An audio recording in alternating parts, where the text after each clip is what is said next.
Hello and welcome. Welcome to Everything is Energy. Welcome to the full moon in Pisces, which is also a lunar eclipse. The full moon is exact on, excuse me, August 27th, 2026 at 9:18 p.m. Pacific time. And on this day, the 27th, we're arriving at the second eclipse, let's remember, of eclipse season. And this eclipse has the moon at approximately 4 degrees Pisces, opposing the sun in the early degrees of the sign of Virgo. And I think it's important for us to just remember that we did not arrive here independently of the Leo solar eclipse earlier this month. The Leo eclipse opened a new story. It invited questions about courage and leadership and power and creativity and our authenticity and how we really choose to participate in co-creating the future. And this Pisces eclipse feels like the next movement of that theme. Because now at this eclipse, we're inviting we're invited to kind of explore the themes of, what do we trust and what do we want to release? And really, we're also invited, given that Pisces is mutable feminine water ruled by Neptune, we're invited to lock in to our intuition, our intuitive knowing. And, there's also this theme here that's about kind of distinguishing spiritual surrender, release from avoidance. And, as long as we're talking about our intuition, Neptune being the planet of illusion and delusion, there is a difference between actual intuitive wisdom versus projection. And this question becomes especially important because, as I mentioned, this eclipse is straddling the Pisces Virgo axis. And where Pisces, ruled by Neptune, dissolves, you know, Virgo does something a little bit different. Virgo really reminds us, invites us to discern. Virgo's ruled by Mercury, excuse me. And, Pisces, ruled by Neptune, listens to the unseen. Pisces says, trust in what you cannot see. Virgo is more in the 3D world, at least part of the time, most of the time. Virgo wants to know what can actually be practiced. And Virgo says, pay attention to the details of this world. And, I think it's interesting that we're straddling that axis because a healthy expression of this eclipse season needs both. It's also worth noting that this is as much a Pisces Virgo eclipse as it also is an Aquarius Leo eclipse, because while the moon is sitting at 4 degrees of Pisces, the sun is sitting at 4 degrees of Virgo, the north and south nodes are at the absolute anaretic degree of the preceding sign. So the north node is at 29 degrees and 50 minutes, less than 10 minutes away of entering into Pisces of Aquarius. And that means the south node is at 29 degrees and 50 minutes of Leo. So let's also just start to touch onto this is a north node lunar eclipse because the moon is conjunct the north node, even though they're in differing signs. A lunar eclipse always occurs when there's a full moon, when the earth is between the sun and the moon, and it's Earth's shadow at this juncture that falls across the moon. And this particular eclipse is technically a very deep partial lunar eclipse, although visibly it's going to come really close to totality, even though it says it's deemed partial. For those of us that can see it, and it will be visible throughout most of North America, I'll get to where you can see it in a little bit, but it's going to look like it's almost a total eclipse. But if we think about what lunar eclipses do, they tend to amplify the full moon themes because they always occur during full moons. And so those themes are culmination, revelation, emotional illumination, as well as release. And this eclipse is occurring near conjunct the North Node. And let's remember that the nodes are not physical planets, they're mathematical points marking where the moon's orbit intersects the ecliptic. And symbolically, I think of the South Node as where we've been. what is already known, the patterns, experiences, competencies, and sometimes even some attachments that have accumulated from our past. If the South Node is where we've been, then the North Node is where we're headed.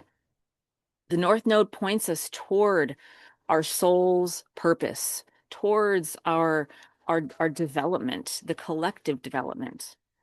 And at the same time, because it's where we're headed, it is a little bit unfamiliar. And it's pointing us towards what we're just beginning to learn to become. So if we juxtapose this with the South Node Leo eclipse, the South Node Leo eclipse was emphasizing clearing out the old. Even as it was planting seeds, it was reminding us that there might be some stuff that's still lingering that's ready to be released. And, this eclipse is asking something different. It's with the North Node moving from late Aquarius toward the territory of Pisces. It's really inviting us to check in with what are we headed toward? What growth may require qualities that we can't yet quantify. And this is where intuition comes in. This is where compassion and imagination and spiritual trust come in. And Pisces really invites us into a relationship with mystery. And let's remember that the moon represents our internal world, our instinct, our emotional memory, our receptivity. And Pisces is the last sign of the zodiac.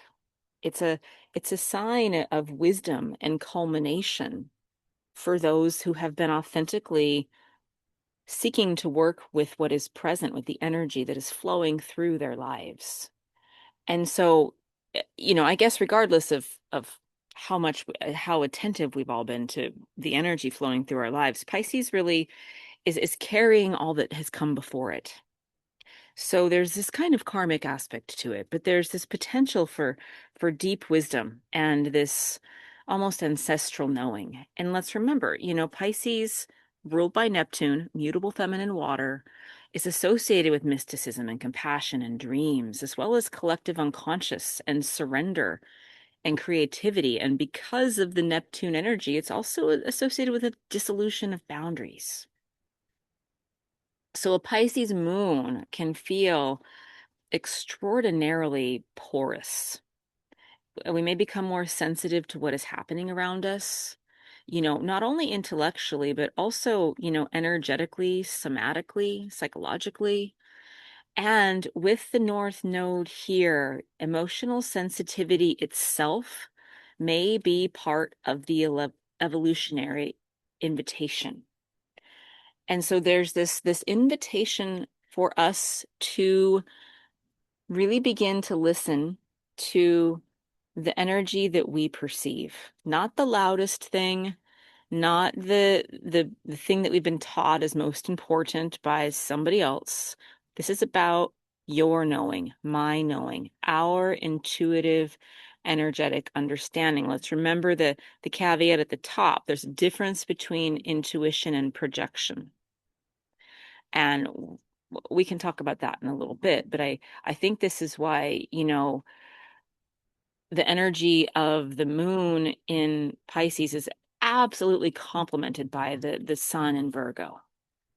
And before we move to the sun in Virgo, I just want to I promised you guys that I would touch a little bit on, the eclipse aspect. So this eclipse is happening in sync with the full moon on Thursday night, August 27th.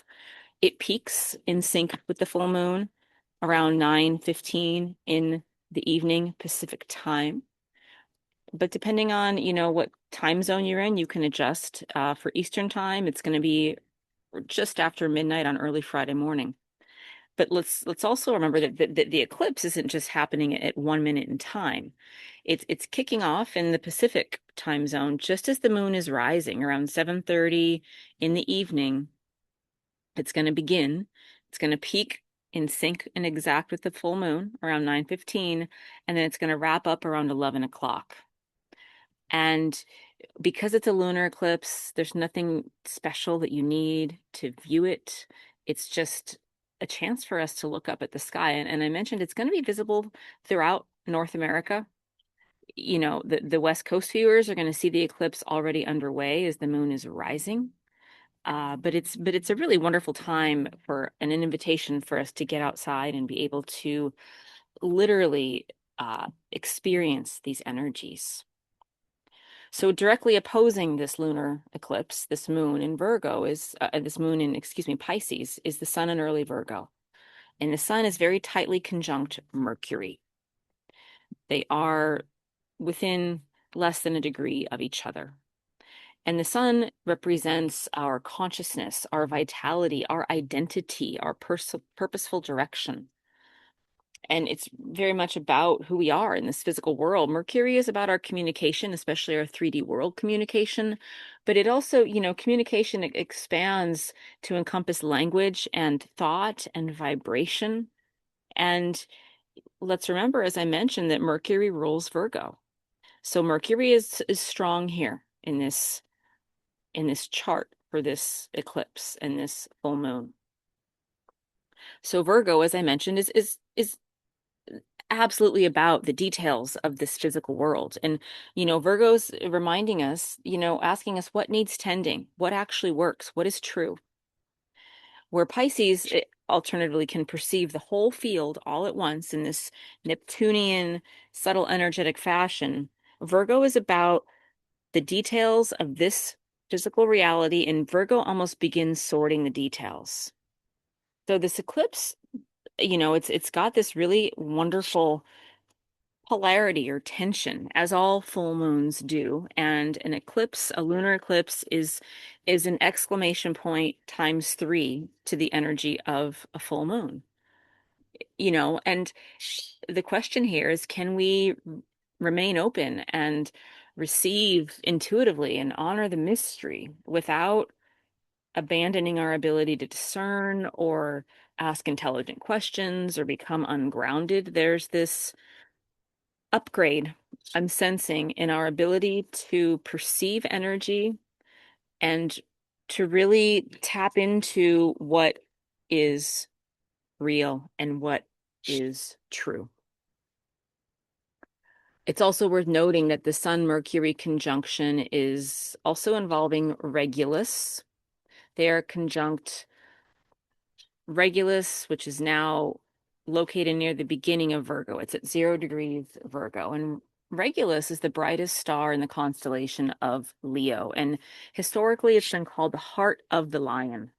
It's very near the ecliptic, which is one reason it's held such a prominence in both astronomical and astrological traditions. And in older astrological traditions, Regulus was one of the great royal stars. It became associated with leadership and prominence and courage and really the responsibilities that come with holding power. And I find it fascinating that Regulus has precessed into the sign of Virgo. It's no longer in late Leo. It's at 0 degrees and 12 minutes of the sign of Virgo. And accordingly, the symbolism here changes because, leadership is no longer only about radiance, as we sort of touched on with the Leo eclipse. Leo in its highest octave is about courage and being willing to shine brightly and joyously and authentically from the heart. The Regulus in Virgo is it's not only that now, it's also about these Virgo themes: service, precision, competence, stewardship.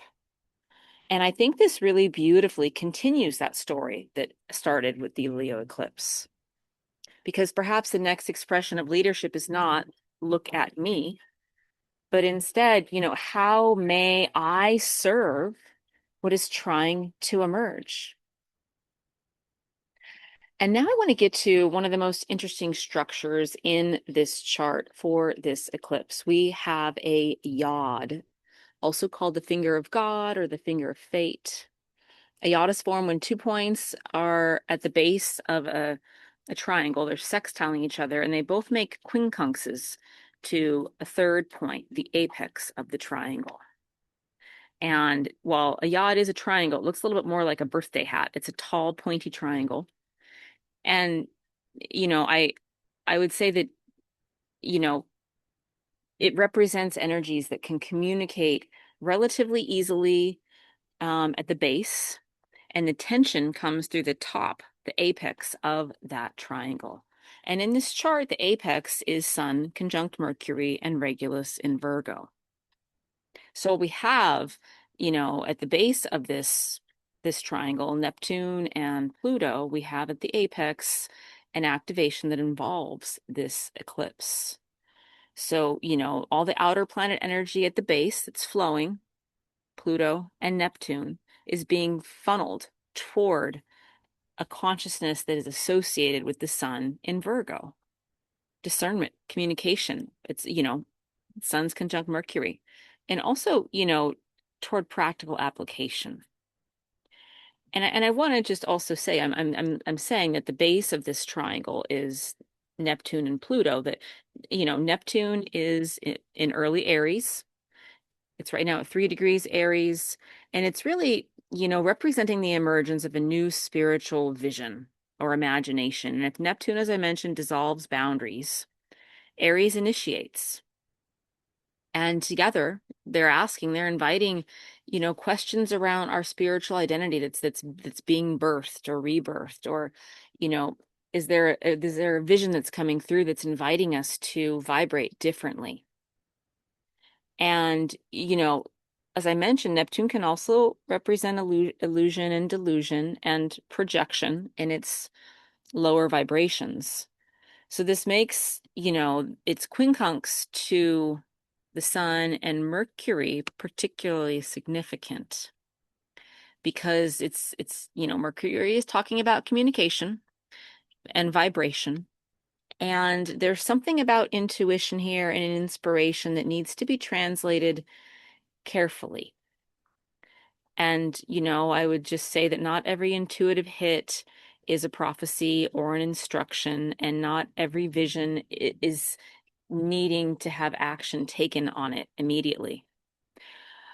And I think time here is the key because there is no rush. And if it is an intuitive hit, we will know it in our gut, and it will be something that returns to us. And as long as we're not burying our head in the sand, Virgo kind of becomes the filter for this Neptunian energy, I would say. And the other base of this triangle of this yod is Pluto conjunct Altair in Aquarius. And Pluto is the great transformer. It reveals hidden power, it dismantles, it exposes stuff beneath the surface that is unsustainable so that something new can emerge. And Aquarius absolutely brings those processes into collective circular systems. Aquarius is also impacting our technology and inviting us to understand how our technology is impacting all of us, essentially. And it's a reminder that we always exist in networks and community and shared cultural structures. And when we add Altair, Altair's been dancing with Pluto for quite some time. Altair, as I have said before, is the brightest star in the constellation Aquila, the eagle. And really, it's inviting us to remember that there's a bigger picture that's happening here. And in Greco-Roman mythology, Aquila became associated with the eagle of Zeus, the bird that carried thunderbolts. So Altair gives Pluto an image that I just kind of want to name here. It's the eagle's perspective. It's the rising up to see the whole field. And if we're looking at the whole picture, not just one single lane or funnel of something that feels true to one person, this is about the collective. And Pluto is absolutely exposing what needs to be changed. And Altair conjunct Pluto is inviting us to make sure we have sufficient perspective to understand why this change is necessary. So those are the base, and they're both flowing energy. They're directing their pressure. They're communicating. Neptune and Pluto are flowing energy. But the pressure that they're directing is toward the apex of this triangle, which is the Sun, Mercury, and Regulus. And so this makes this stellium of planets in Virgo, Sun, Mercury, and Regulus, extraordinarily important in this chart. Because the message might just be that, the collective transformation that's happening is tremendous, that the spiritual vision that's coming through is unlike anything we've imagined thus far. And while we're maybe just getting this download that we're just chipping away at the tip of the iceberg, there's also this kind of question that starts to wave through, to weave itself through here. What are we going to do with this energy? How are we going to communicate it and practice it and embody it? That's Virgo. And I think this yacht is really special because it's turning this energy of cosmic transformation that's been with us for quite some time. It's going to continue with us throughout this year. But right here with this eclipse, it's turning it into inviting us in Virgo fashion into some kind of a daily practice. And I think that's one of the deepest messages of this eclipse is the Virgo reminding us that every vibration and every moment matters. Every time we can harness the power of our consciousness, that is us planting another seed for the future that we want to create. And now we have another extremely active configuration here. I actually have two. We have two T-squares here in this chart. And I want to focus first on the one that involves the moon and the north node in Pisces, as it's opposing the sun, Mercury, and Regulus in Virgo. And so I've spoken about that opposition, but that opposition itself is engaged in another uh, aspect.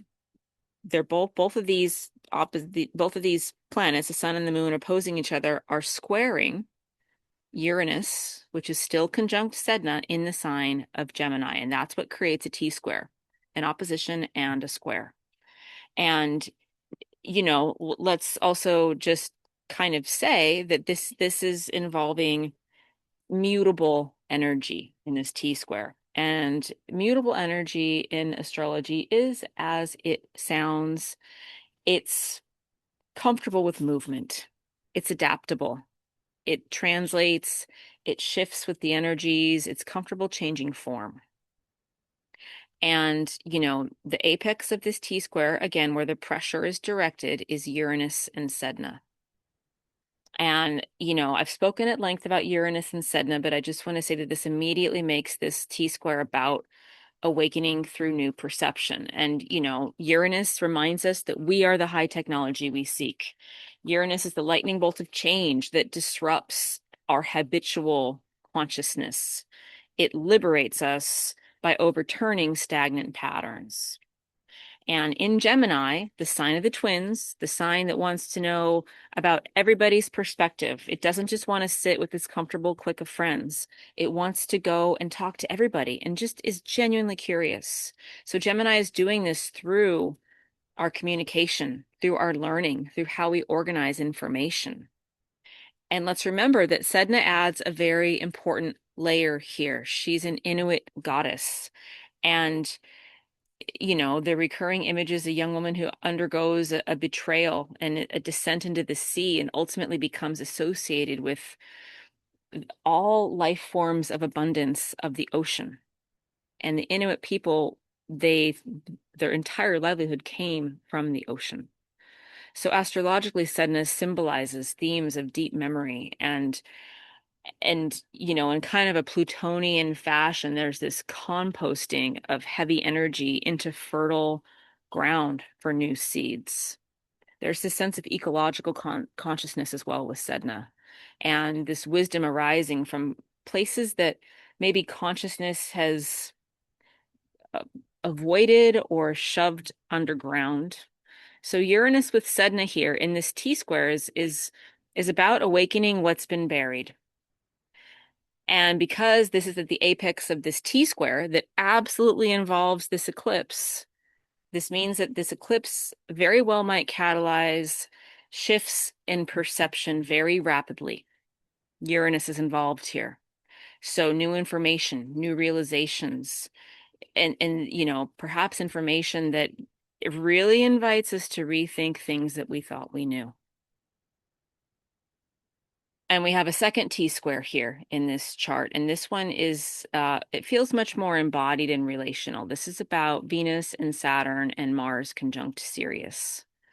So at the base of this T-square, we have Venus and Libra opposing Saturn and Aries. And at the apex, we have Mars conjunct Sirius and Cancer. And this deserves some real attention here. I want to start with Venus and Libra opposing Saturn and Aries to give us the sense of the base. Venus rules Libra, represents relationship and balance and harmony and justice and reciprocity. And, Venus is very at home here. She's seeking equality. She's wanting us to treat each other as we would like to be treated. She's wanting us to be in collaboration with one another rather than coercive with each other. And yet this energy is opposing Saturn and Aries. And Saturn, planet of karma, is reminding us about our responsibilities, our limits, our boundaries. And in Aries, Saturn's asking us to become responsible for our own identity and our own actions. Aries is ruled by Mars. So the opposition here is about relationship versus autonomy, potentially, or about this sense of being a part of the collective, but also having a healthy sense of self. And I think it's important I think you can sense it's not about either side winning, because neither side is supposed to win, right? We can be in community, we can be a part of the whole, and we also deserve to have our sense of who we are. And I would say that even if there is a tension between that at the base, that's the tension. The tension's going to need to move somewhere. And the somewhere where that that tension's going to move is to the apex of this T-square, which is Mars conjunct Sirius in Cancer. And so Mars is, as I mentioned, rules Aries. So there's more energy about action and will and courage. And Cancer is about our roots, our sense of belonging, our sense of nourishment, our sense of ancestry and protection. And Mars in Cancer really invites us to consider, what are we willing to protect? What really matters to us? And with Mars conjunct Sirius, let's remember that Sirius is the brightest star in the Earth's sky. It was highly significant to many ancient cultures, including the Egyptians. Its heliacal rising held enormous importance in ancient Egypt because it was associated with the flooding of the Nile and the renewal of agricultural life. So Sirius, excuse me, is got this really beautiful symbolic association with fertility and with renewal and with life returning and just this sense of the cyclical nature of life. But Mars conjunct Sirius is really adding another layer, because it's something far more interesting than simply an emotional Mars, meaning, Mars in Cancer, because Cancer is highly emotional, highly emotionally intelligent, I would say. And it can be a little bit of a challenge for Mars sometimes, but that's not what this is about, because Sirius is involved, and this is about action in service of life, protection of what nourishes, courage in defense of our family, of our communities, of our sense of belonging. And because Mars is at the apex of this T-square, this is really saying that the Venus Saturn tension that I was talking about, how can I be a part of the collective, but also keep a sense of who I am, and I think that there's resolution here, not through endless analysis, not through some kind of a stalemate, but through action. But I would say that Cancer is changing the nature of Mars's action, because Mars, when it's in Aries, is about charging ahead and fighting for whatever it is. Here I think the better question might be, as I mentioned, what's worthy of my protection?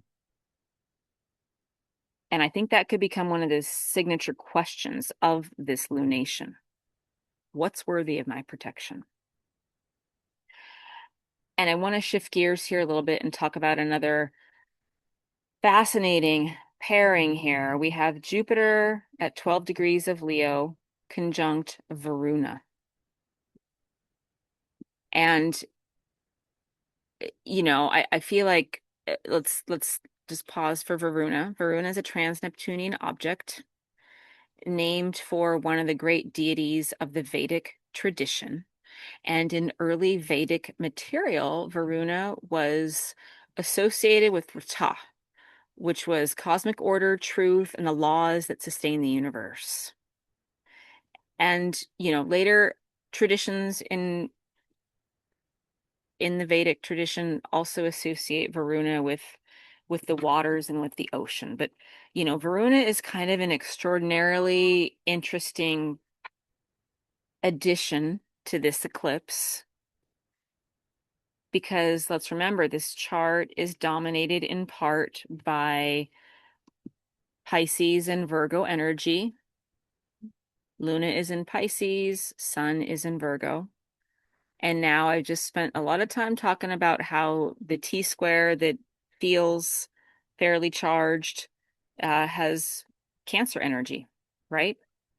And so if we add Jupiter and Varuna here, let's remember Jupiter expands whatever it touches. And Varuna is asking, expansion according to what law?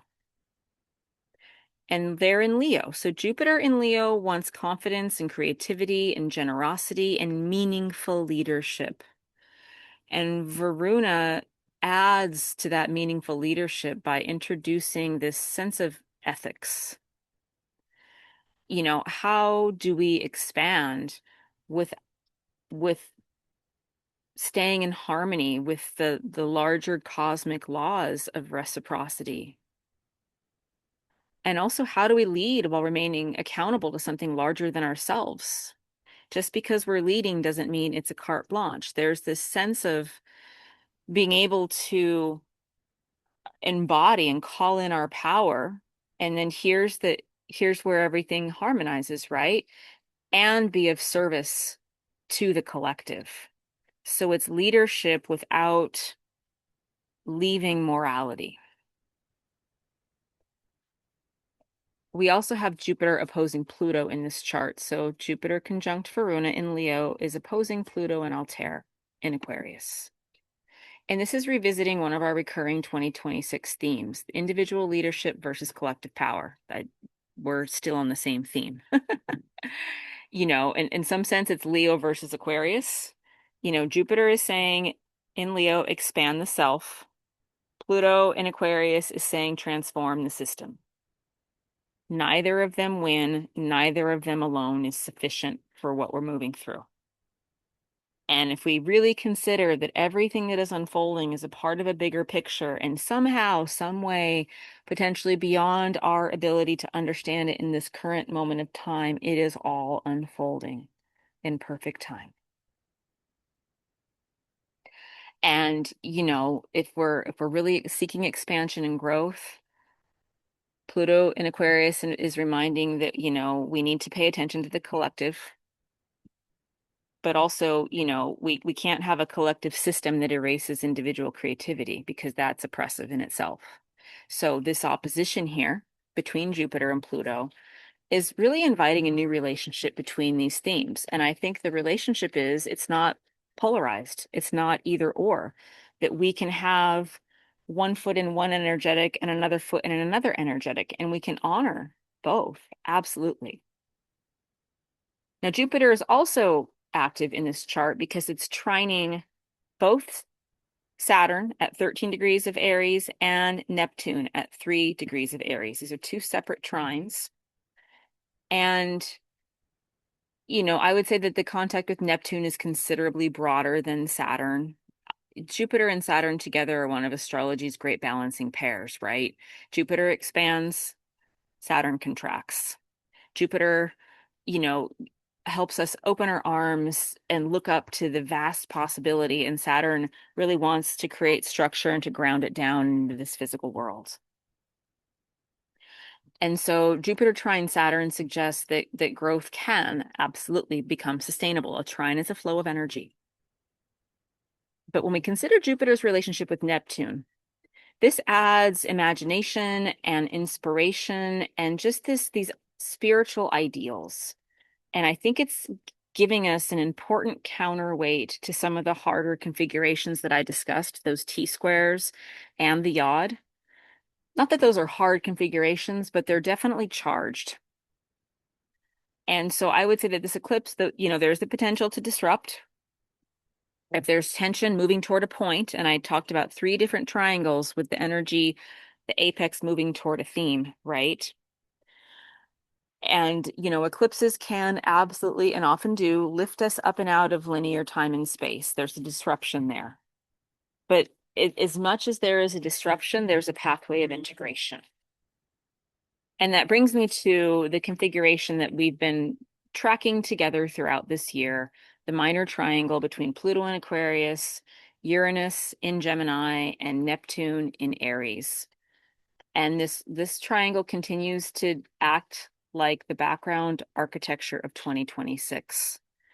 I speak about it as all the elders are sitting at the dinner table having a glorious, entertaining, and productive conversation. Pluto is transforming, Uranus is awakening, Neptune is dreaming the new world into reality. And let's note that Neptune is sitting at the apex of this minor triangle. And because it sits at the apex, I often sort of sense this configuration inviting us to entertain, this notion of what vision will guide the enormous transformation that's already underway. And let's remember that technology alone cannot answer that, and that personal power alone cannot answer it, nor can information. We need our connection to our soul, our spiritual self, our intuition, our imagination, the things that are so very much a part of who we are, but might seem a little bit more nebulous because they're not like the coffee cup that we can wrap our hands around and look at and say that it exists in the way that we've been trained or taught. So it almost feels to me like we've been, the training wheels are on the bicycle, and we're kind of being invited to take the training wheels off right now and trust even more than we've ever trusted in the world that we cannot see, because this physical world is the absolute last part of the manifestation process. Let's remember, everything that happened in the past has culminated into this moment in time. Now is a product of the past. We are seeding the future now.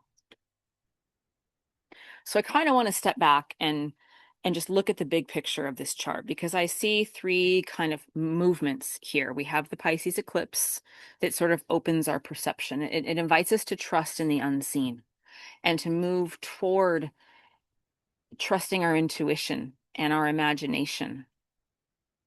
The Virgo, the apex of the yod, there's a yod that involves the eclipse with Virgo at the apex, is saying, also, now is the time to discern, to translate, to practice, to serve, to be detail oriented in what's happening in this world. And then when we consider the Mars Sirius apex of one of those T squares, Mars and Sirius apex is reminding us that we're here for a larger purpose. And the things that we commit ourselves to and feel morally accountable about and for, there's something larger that we're tending here.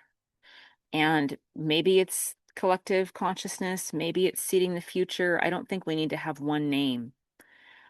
But I think this sequence that's unfolding in this eclipse is about vision and practice and stewardship. And I think this really beautifully completes the story that began with the Leo solar eclipse a couple weeks ago. And let's remember, these stories are going to be present for the next 6 months of time. But if we go back to the Leo solar eclipse, that was about standing in the threshold and inviting the question of what new story wants to begin. This lunar eclipse is asking something different. It's saying, what practices, what choices, what actions that might be courageous actions will allow that story to become real. It's really about, so we're standing in the threshold just 2 weeks ago, and we will continue to stand in the threshold, but now we're kind of looking to where we're going to take our first steps. And I just want to say in closing that this Pisces North Node lunar eclipse is not asking us to abandon the 3D world for the energetic world we cannot see. We're not abandoning our intellect and our reason for nebulous intuition. We're being invited to bring these things back into relationship with each other, to remember that we are energetic beings, we are intuitive beings, we have the ability to understand energy beyond what we see and what we hear. And, I think there's the sense that maybe the invitation of this eclipse is really pretty simple: to listen deeply enough to receive what's emerging and to discern carefully enough to know what is true for us, and to love fiercely enough to protect what deserves, what we really want to continue. So there's this sort of fire in the belly here and it doesn't mean that we have to charge ahead. It means to use that fire to take those day-to-day, daily, moment-to-moment steps in owning our power. And before we get to a meditation, I just want to invite you to join me this Saturday, August 22nd. I'm releasing this podcast several days before the eclipse so that you, if you're not already on my email list, can choose to sign up for my email list. I'm holding my second free eclipse gathering in the series, Rituals of the Eclipse. This Saturday at noon Pacific, we're going to look more closely at the eclipses and at how this upcoming, Pisces lunar eclipse may activate our own individual birth charts. We're also going to continue our journey working with rose, specifically Lincoln's Heritage Rose. If you happen to have your hands on any of that particular varietal, we grow it up here at the farm. But rose is our companion for this eclipse season. We're going to explore rose as both tea and ritual incense. And this time, I'm going to guide you through the process of making your own herbal incense cones. And if you're on my email list, if you're not, I'll put a link where you can join. And if you are and you didn't attend the first gathering, absolutely no worries. You're going to be able to jump in this Saturday at 12 noon Pacific. And with that, let's go ahead and get to a meditation. So go ahead and find some place or space where you can sit or lie comfortably and where you won't be disturbed for the next little bit of time. As you close your eyes, bring your awareness to your spine and see if you can just feel in your body that your spine is straight, that your shoulders are over your hips. You can let your hands rest softly in your lap and go ahead and take a nice, easy, deeper breath in through your nose. Feel that breath as you take it in. And then gently release that breath through the mouth. Again, breathing in through the nose. Longer, slower, deeper breath. See if you can just call your awareness, all of your attention here and now. Feel how it feels to breathe. And as you release the breath through the mouth, same thing. Feel the exhalation.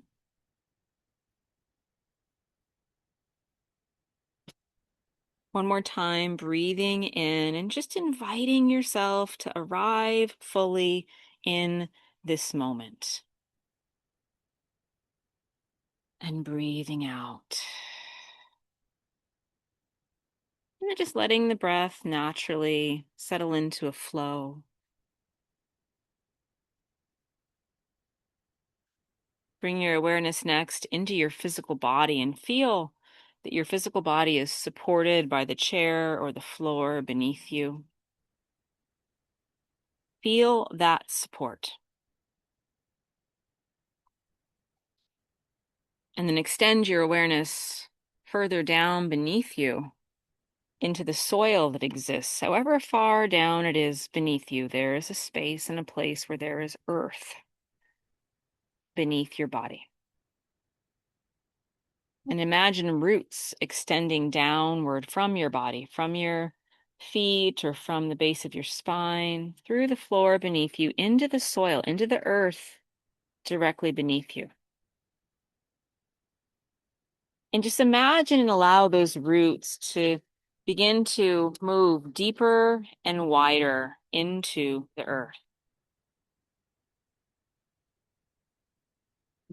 As those roots move down and out, just begin to feel yourself becoming more and more grounded and steady and present.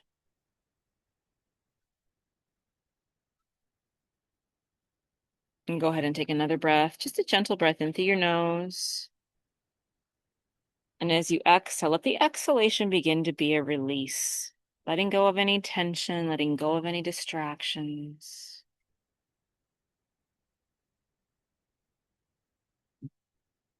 And now in your mind's eye, imagine that you're standing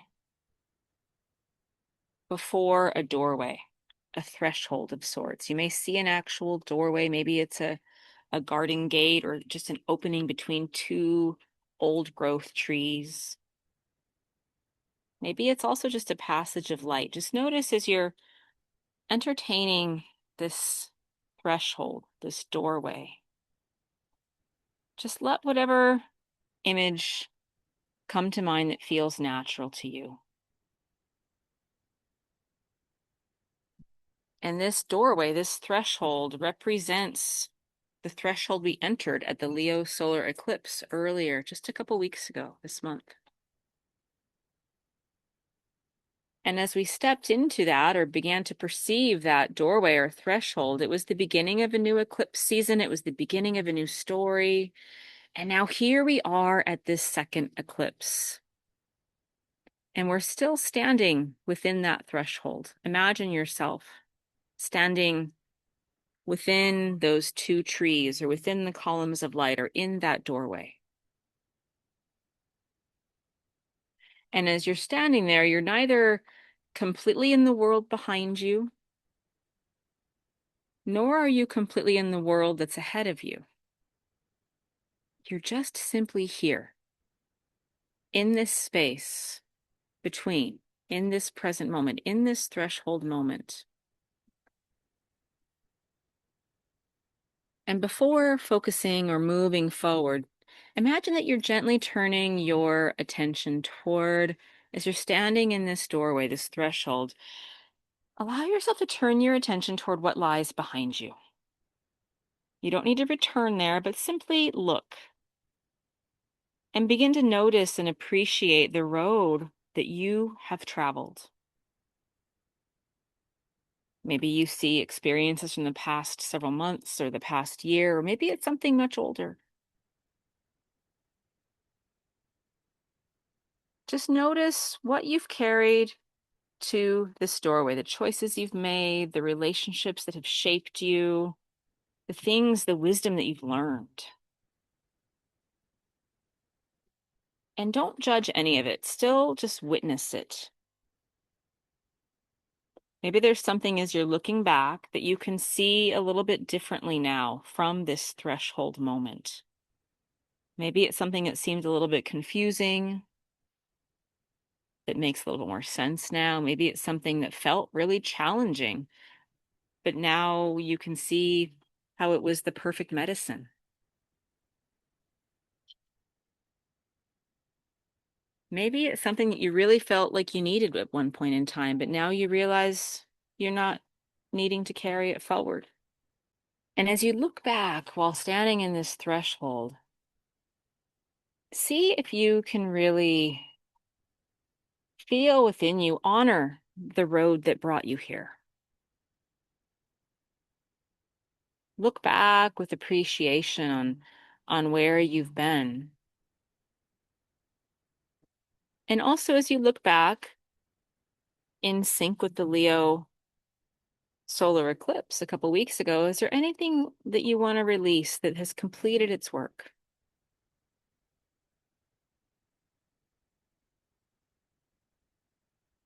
Staying here for as long as you'd like and as long as you need, but when you're ready,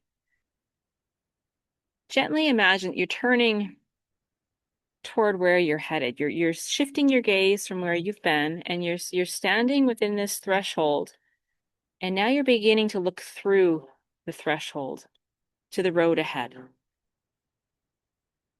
And as you look out, you're still standing in this threshold, and take a breath in and see if you can really receive that you don't need to see the entire journey right now. And maybe the landscape beyond the doorway is partly obscure. Maybe there's mist or early morning light, or maybe you can just only see a few feet ahead. And whatever you see as you turn your gaze while standing in this threshold toward the future, allow that to be enough. Allow it to be enough that you don't have to have it all figured out. That is the wisdom of Pisces, that we don't always need to know where the path leads exactly. And then often we can sense before we understand. We can feel the direction before we have words for it. And sometimes, especially with Pisces energy, the invitation is to just simply trust that another step will become visible when we are ready to take it.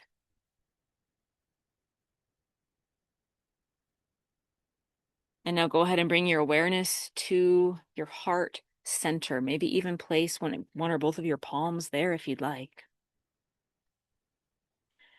And as you tune into your heart, just entertain the question, what is calling me forward? What is calling me forward? And then just spend a few moments, a few breaths, just listening, not searching for an answer, just listening. What is calling me forward?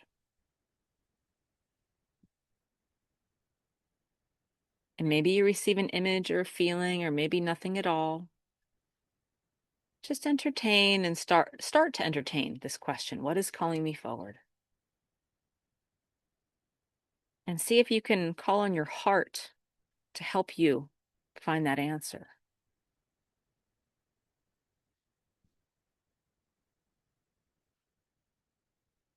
And now bring your attention to your third eye, to that space between your eyebrows at the center of your skull, your inner vision. And still keeping your attention, your connection to your heart, add the question as you connect to your third eye, what am I beginning to see more clearly? What am I beginning to see more clearly? Again, don't force an answer, just entertain the question. And if nothing comes, that's okay.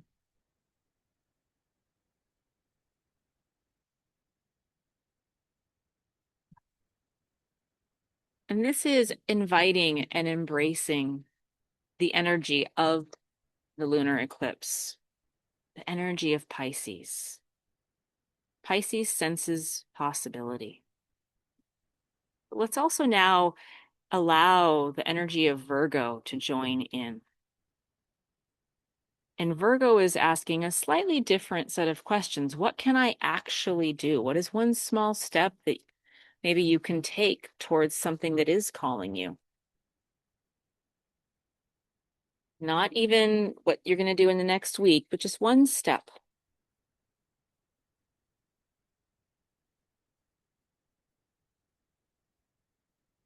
Maybe it's something you're going to create, something you're going to practice, a boundary you're going to set. But maybe it's also just even right now allowing yourself to be still long enough to hear what you already know. Sometimes eclipses are absolutely above and beyond linear space and time, but they can bring energetic culmination to things that have already been in our world. So maybe see if you can let one small step become visible to you. And if nothing comes, that's okay too, because maybe the next step is simply to remain receptive.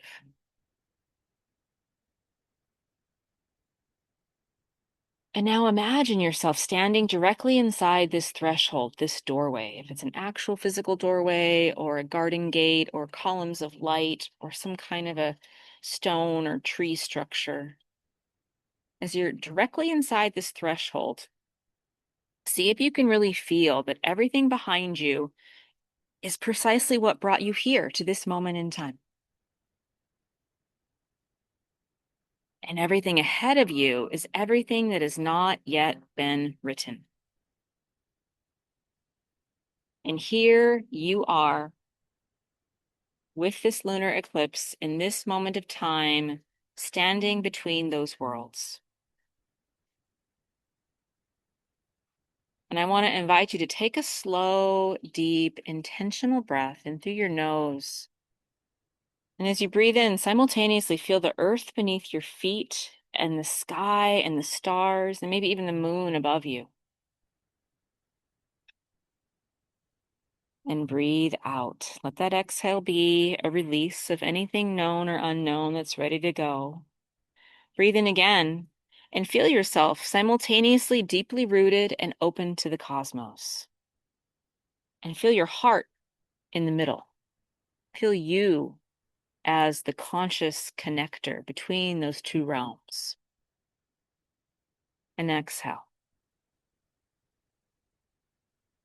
One more breath as you're standing in this threshold. Feel yourself as both being in this world, rooted into the soil and connected to the stars and the cosmos. And your consciousness, your heart, your intuition is the powerful catalyst. And as you stand in this threshold, see if you can really let it sink in that you don't have to know the entire path. That you can potentially just simply endeavor to trust yourself enough to sense the next step whenever it's ready to unfold.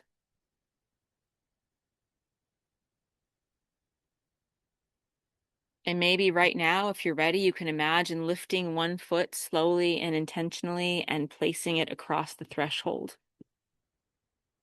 You can imagine you're standing barefoot. You can feel the earth beneath you. And as you feel the earth beneath you with that step, notice that you are supported in this first step as much as you are supported in the threshold. And just notice how it feels to have taken that one singular step. Maybe you look around and maybe the landscape is becoming slightly clearer. Maybe it's not. But just stay in this sense of maybe even just one foot still in the threshold, one foot on the earth, immediately beyond the threshold.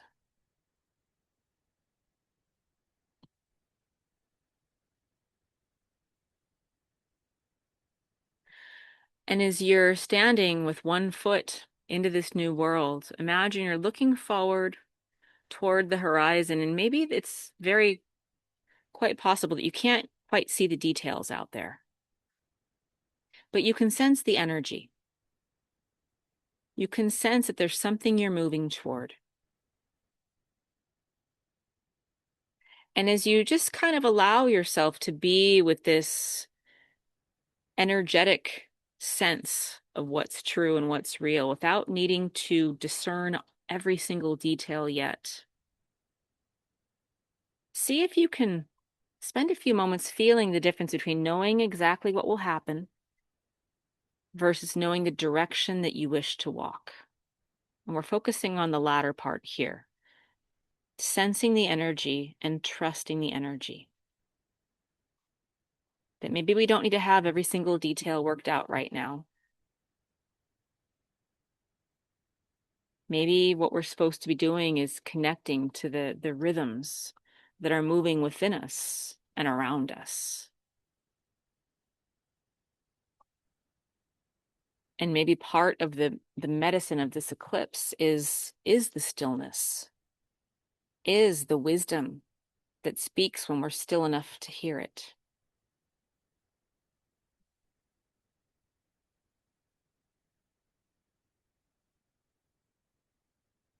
And now, as you prepare to just bring your awareness back into the space and place where you've practiced this meditation, take one final deep breath in through your nose. And as you exhale, maybe you say or receive the words, I honor where I have been. I honor where I have been.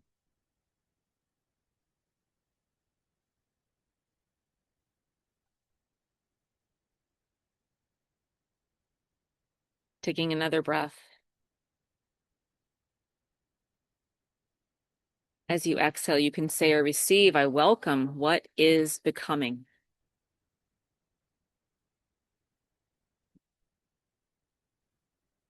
And one more closing breath in through your nose.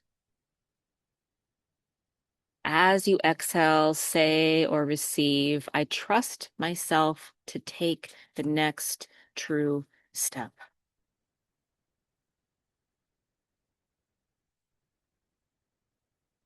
And now gently begin returning your awareness to your body. Feel your hands, feel your feet, feel your body breathing. And when you're ready, slowly open your eyes. And maybe set the intention to take this wisdom with you, that you don't need to know the entire path. You only need enough wisdom and light for the next step. Have a blessed eclipse. I hope to see you for the eclipse gathering. Bright blessings and so much love.